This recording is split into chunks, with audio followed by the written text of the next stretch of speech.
জমি তৈরি ও শেষ চাষের সময় পচা গোবর হেক্টর প্রতি 5 থেকে 10 metric ton, urea 65 KG, TSP 95 থেকে 100 কেজি এবং এমওপি 75 কেজি মাটির সাথে মিশিয়ে দিতে হয়। বীজ বপনের 40 দিন পর বাকি 65 কেজি ইউরিয়া উপরি প্রয়োগ করতে হয়। ভালো ফলনের জন্য খোলও ব্যবহার করা হয়। গাছ ঘন হলে পাতলা করে দিতে হয়। আগাছা পরিষ্কার করার প্রয়োজন হয়। সেচের তেমন প্রয়োজন হয় না, তবে মাটিতে রস না থাকলে হালকা সেচ দেওয়া যেতে পারে।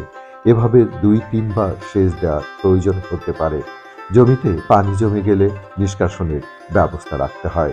বীজ বপনের 135 থেকে 145 দিন পর গাছ হলুদ হয়ে গেলে ফসল সংগ্রহ করতে হয়। বীজ হালকাভাবে শুকিয়ে সংরক্ষণ করতে হয়। বাড়ি কালোজিরা এক সঠিক পরিচর্যা করে হেক্টর প্রতি 1 মেট্রিক টন পর্যন্ত ফলন পাওয়া যায়।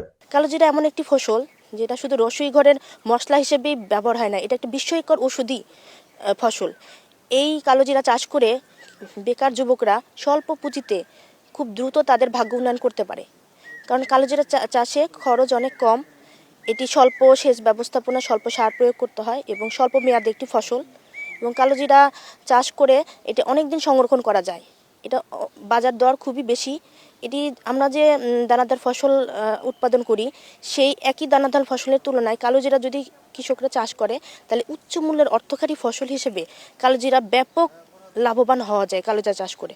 এর জন্য আমরা বেকার যুবকদের বলে আসছি যে আপনারা কালোজিরা চাষে আগ্রহী হন।